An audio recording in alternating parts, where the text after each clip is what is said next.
के अंदर है तो सबसे ज्यादा गौ माता के अंदर है। तुम संसार से कहीं निराश होते हो, तुम संसार में कहीं उदास होते हो, हताश होते हो, तुम्हारा कोई काम बनता नहीं है और तुम बेचैन रहते हो। महाराज मैं दावे के साथ कहती हूँ, चुप करके आगे गौशाला में आ जाओ और किसी गौ माता की पीठ पर, उसके सिर पर हाथ फेरना शुरू कर दो और दो चार टोकरी हरे की आकर के वहां डाल दो। आप यकीन मानना, विद इन हॉर्स आप परेशानी से उठ जाओगे, परेशानी दूर हो जाएगी। जितनी भी परेशानी आप लेकर के आए हैं, इतनी महिमा है गौ माता की। फॉरेन के अंदर, बाहर देशों में क्या हो रहा है पता? बाहर देशों में इस वक्त डिप्रेशन की बीमारी बहुत ज्यादा मात्रा में फैल रही है, क्योंकि उन लोगों का रहन सहन, हमारे यहाँ तो फिर भी हम हिंदू संस्कृति में रह रहे हैं, हमारे राष्ट्र का तो गौरव ही कुछ अलग है। यहाँ परिवार रहते हैं, संबंध हैं एक दूसरे के, भाई भाई है, बहन भाई है, चाचा ताऊ मामा सब रिश्ते हैं। फॉरेन में ऐसी कोई व्यवस्था नहीं है हमारे, सिर्फ लिविंग रिलेशन के अंदर लोग रहते हैं, ऐसे ही रिश्ता बना लेते हैं और संबंध कोई नहीं होता।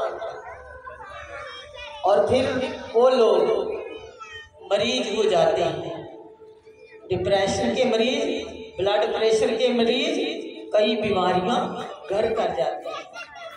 वहां उन्होंने रिसर्च किया, मैं जो बातें आपको बता रही हूँ शास्त्र संबद्ध बातें हैं जो इस वक्त हम सबके बीच आ रही हैं। उन्होंने रिसर्च किया कि इतना डिप्रेशन फैल रहा है, इतना ब्लड प्रेशर फैल रहा है, इतनी बीमारियां फैल रही हैं, इसका कोई डॉक्टरों के पास भी कोई इलाज नहीं।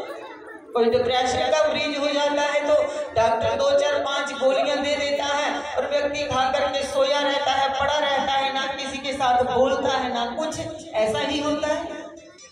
लेकिन महाराज फॉरेन में एक और अच्छी बात जो मुझे लगी, वो दवाई नहीं खाते ज्यादा। हम लोग तो जरा सा कुछ हो तो फटाक से दवाई अंदर, एक सिर दर्द नहीं हो तो भी गोली चल अंदर। वो लोग इतनी जल्दी दवाई नहीं खाते।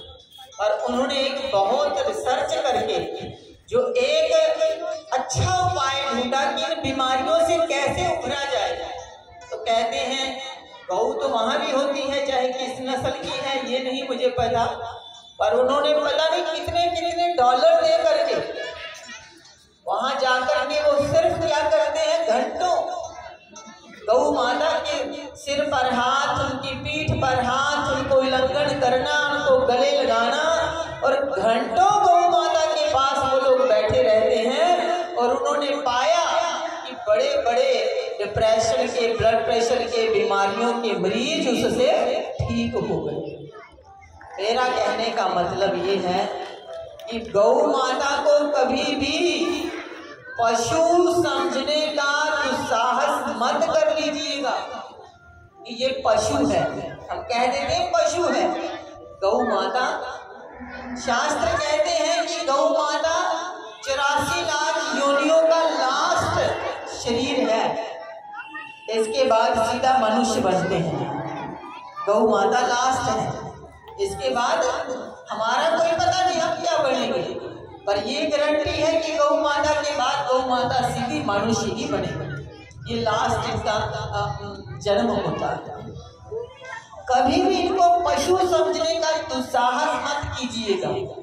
तुम्हारे घर में किसी भी चीज की परेशानी है, महाराज गऊ के गोबर में लक्ष्मी का वास बताया है, गऊ के गोबर में।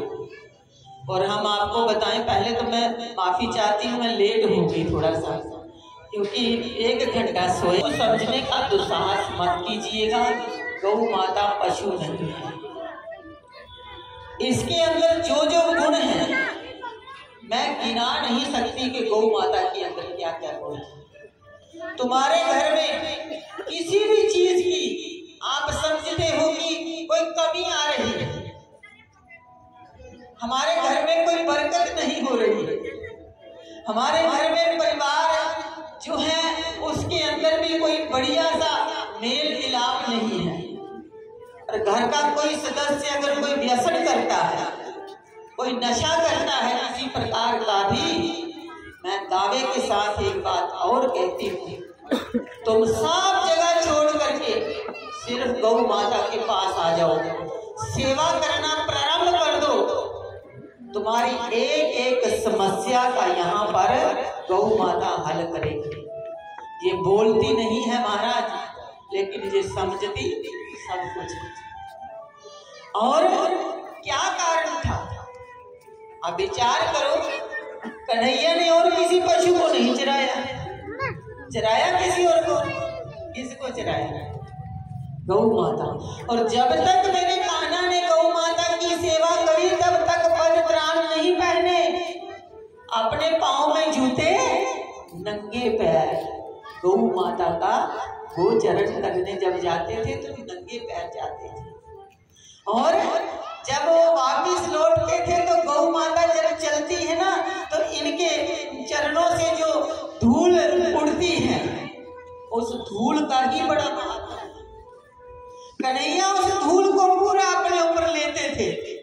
और जब आते थे ना कन्हैया गौचारण करके जब वापस आते थे, गोधूली बेला है इस वक्त जहाँ जब हम बैठे हुए, ये गोधूली बेला है, बड़ा अच्छा समय हमें मिला। गोधूली बेला सारी गौएं चर करके अपने अपने स्थान पर आती हैं, तो कन्हैया पूरा धूल दूसरे हुए होते, पूरा धूल से लथपथ, और कहीं कहीं पर पसीने के बिंदु जैसे मोती चमकते हैं ना, कन्हैया की शोभा ही गौ माता के साथ कुछ और थी। गौ पालन किया उन्होंने, और यही कारण था कि उनका एक नाम गोपाल भी पड़ा।